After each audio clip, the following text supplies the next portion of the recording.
we back. And the hat is back too. Basically, if you see me rocking the hat in the video from now on, it just means that I need a haircut, and I was too lazy to drive 35 minutes to my barbershop to get it done. And the hat hides everything that's going on underneath it. Now, today's video, we're doing one breakout player from every NBA team, or something similar to that. I went through every NBA roster and tried to put together a list of the players that I believe have the highest potential to have a significant jump in his play this year. And I'm not saying people on this list are going to have a Victor Oladipo type jump, because, my friend, that is very, very rare. But these players can go from like an average role player to a productive starter. You know, just NBA players that are going to increase their productivity, all right? So again, these are my predictions / my opinion, so you may not agree, which is completely fine. And the second thing is, well, not every NBA team is going to have a breakout player, so I just picked the player that I think has the highest potential of that. All right, keep that in mind. Let's head over to the first one. The first one is pretty easy. We're talking about the 76ers. The breakout guy would be Markelle Fultz. Former first overall pick last year, just didn't really get it going in his rookie year. From his jump shot being broken, to him having an injuries, to us believing that he was all in his own head. Where over the past week or so, there was footage that was released of Markelle Fultz, and his jump shot looks so much more smoother, and he basically looks like the player that the 76ers thought they were going to get with that first overall pick last year. And he came to the interview and he said, man, everything that you saw from last year was physical and nothing mental. And that is beautiful, if you ask me, because once somebody gets in their own heads, it's so hard to turn around. But he's saying, yo, there was nothing wrong with my mentality and nothing. I was really just injured. And now with the footage being released, he's making jump shots and everything. Honestly, this guy's going to have such a good year. He's one of my candidates for most improved player, because literally, look at his stats from last year. He's gonna be better than that. And then he's in a situation where, like, he doesn't have that much pressure. Sure, he was the first overall pick last year, but the team is so good without him being productive. Any productivity from Markelle Fultz next year is going to be a plus for the squad. So, for sure, he's the #1 guy there. With the Bucks, it's going to be Chris Middleton for me. Y'all know that I love Chris Middleton. He's one of my favorite players in the league just because he gets the job done. He doesn't do anything spectacular. He just really gets the job done. But I believe that a lot of people saw how good he can be based on how he performed in the playoffs last year. So when I say breakout season for Chris Middleton, that means that he continues to play at the level that he was playing with during the playoffs, which means that potentially he could be an all-star. He averaged, 27 points per game, shooting 60% from the field. I know those are crazy numbers, and of course, he won't do that over an 82-game span. But if he continues to score at that level and still be very, very efficient, while being a good defender as well, I think that, like, all-star is not too far off for Chris Middleton. With the Bulls, it was tough for me. Being a homer and everything, I want everybody to have a breakout season. But I think the guy that has the most potential to have a breakout season is Lowry. I mean, he showed tools over the last season where he can be a very, very good scorer. The defense always needs help, but he was getting bodied by bigger guys, but now he put on this extra muscle, which means that he's going to be stronger in the post. And he said he was working on his post game this offseason, something that we saw a little bit of, but a lot of the Lowry marketing that we saw was hitting it from 3 or just like dunking, not really just post game. So if he increases his post game, I could definitely see him going from, I think he averaged 14, 15 last year to averaging like 18, 19. With the Cavs is Cedi Osman. People are very high on Cedi, and I don't mean like the public, I mean like the other players around the league. If you look at what some other people have said about Cedi, they legitimately think that he's going to be a pretty good player in this league. And we saw flashes, very small flashes of that last year. And I just think it wasn't a great situation with him. I think this is going to be a good season for him because he doesn't have to worry about being super good. I mean, one of the reasons he didn't touch the floor as much is because the Cavs were trying to win now. In the current situation the Cavs are in, they don't necessarily need to win now. This means that Cedi can play more minutes and get more accustomed to the NBA game. For the Celtics, I got a 2-for-1 deal. It's, of course, Jason Tatum and Jaylen Brown. I didn't know how to pick which one is going to have the breakout season when, all honestly, both of them could have the breakout season. Now, for them, the breakouts, okay, I'm going to stop doing the quotation marks on the breakout. Y'all know what I mean. The breakout season for them wouldn't really necessarily mean that their numbers are going to get better, because you got to think about it. They're sharing minutes with, they're going to share minutes with Gordon Hayward. They're going to share minutes with Marcus Smart. They're going to share minutes with Marcus Morris. So the breakout season for those two guys doesn't necessarily mean that their numbers are going to go up, but their productivity is going to go up. With the Clippers is Montrezl Harrell.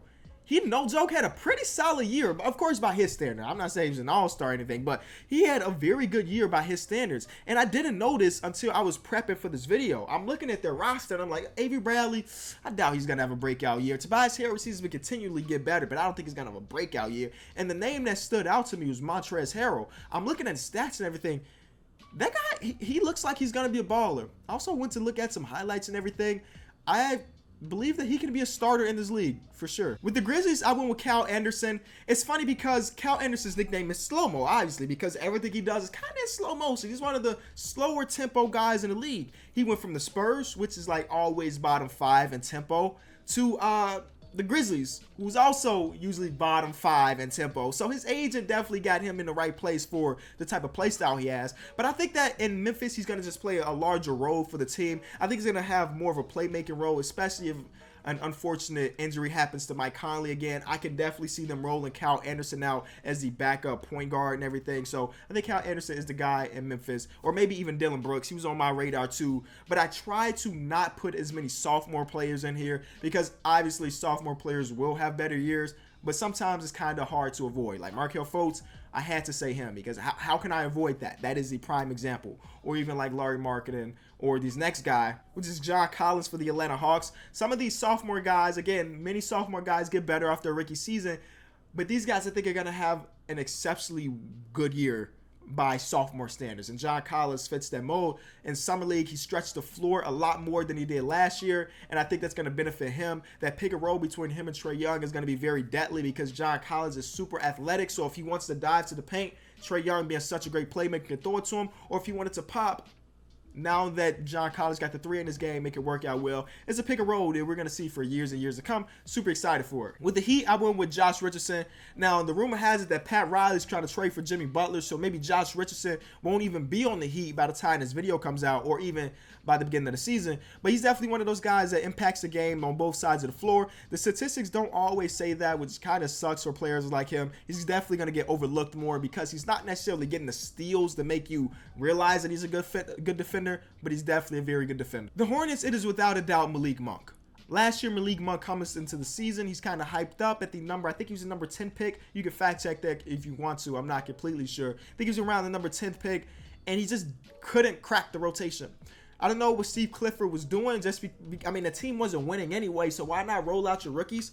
But now under new coaching and everything, and the way that one game he performed in Summer League really impressed me. He reminds me of kind of like a J.R. Smith, very good at shot creating, and I don't think he's ever going to be like a starter in this league, honestly, but he could definitely be a quality 6-man for a lot of teams in his future. So I think Malik Monk is going to have definitely better year than last year because, I mean, he barely touched the flow last year. The Jazz is Dante Exum, and the reason I picked him is because I'm looking out for you Jazz fans out there because y'all paid Dante.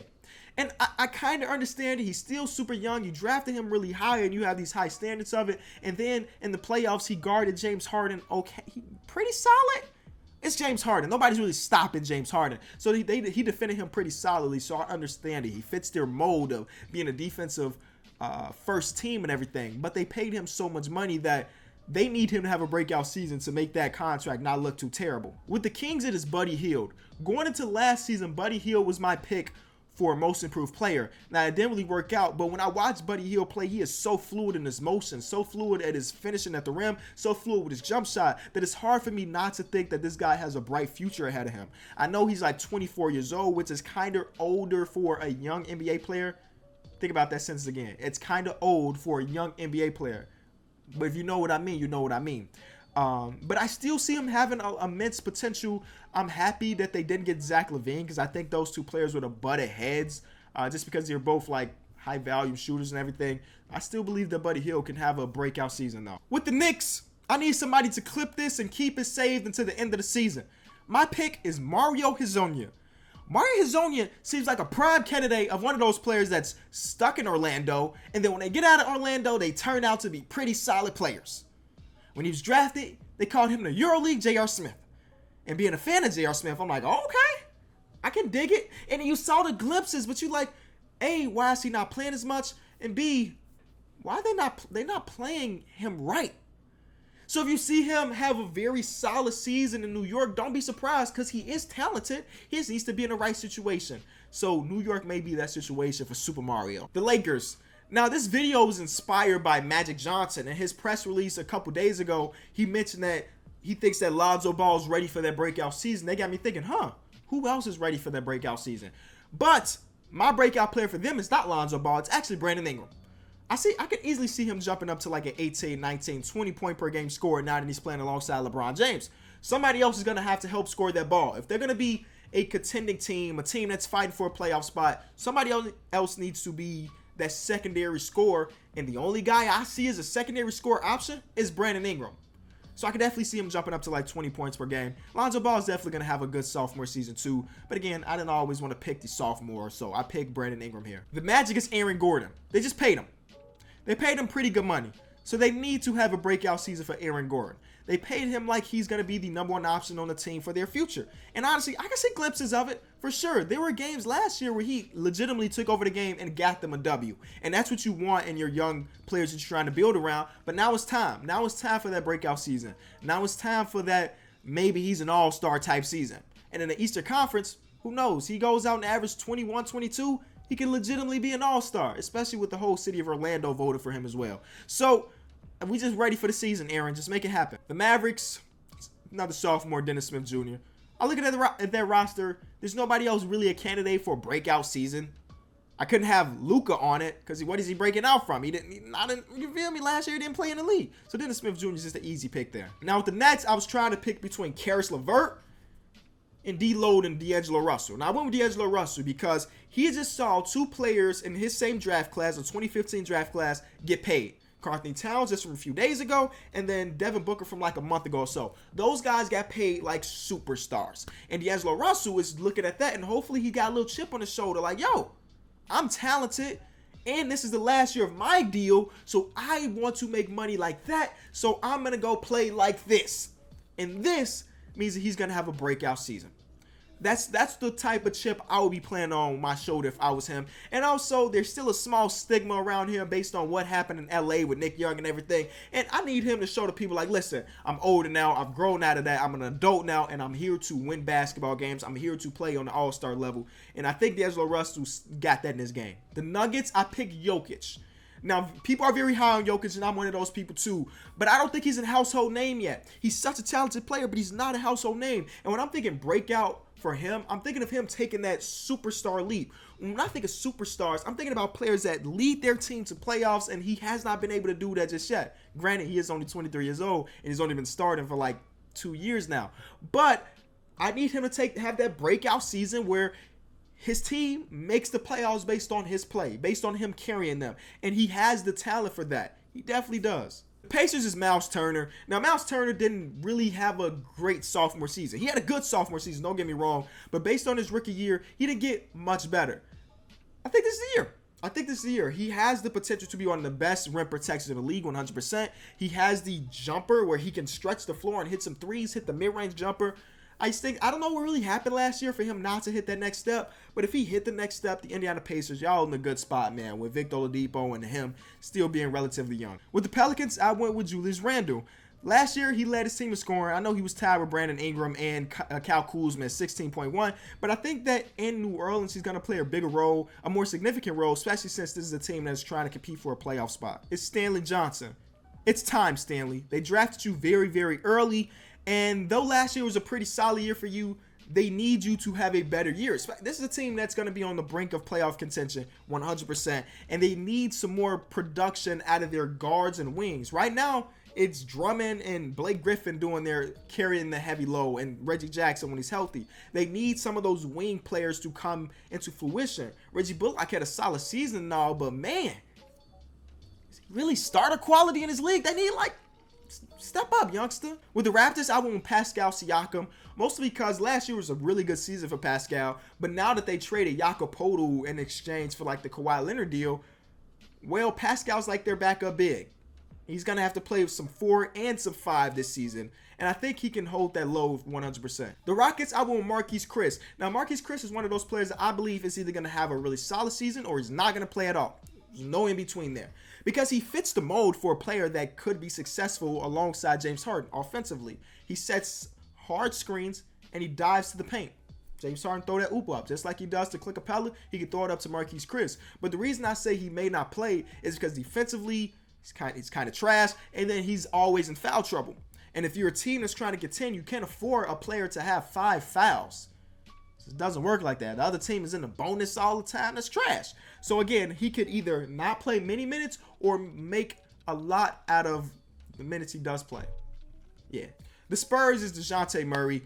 He already took a big step after last year, but I think it's going to go another step as well. Offensively, he hasn't really been great, but he's been a pretty solid NBA player without being a great offensive player. Just like the defense alone makes him a quality NBA player. So I think that this may be the year where offensively he takes a step up. Last year, he basically played the entire season without a go-to wing player alongside of him, but now he has DeMar DeRozan, and I think that DeMar and DeJounte are definitely going to complement each other on both sides, where the DeJounte lacks on the offensive side, DeMar will pick it up, and where DeMar picks it up, lacks on defensive side, DeJounte will pick it up. It's like a match made in heaven. The Suns is Dragan Bender. Now with that trade we saw with Marques Chris, that's the Suns organization saying, listen, we got 2 of these guys that play the same position, same age, both need a contract next year. Who do we want to go with? Who is our guy for the future? They picked Dragan Bender. And now it's time to show why they picked you. And honestly, he shows a lot of potential. Now, and this Suns team got a lot better this season, so don't expect them to win 20 games. But now they're going to be playing for a little bit of something, a new coach, a new system. Devin Booker got paid. Now you got a center in DeAndre Ayton.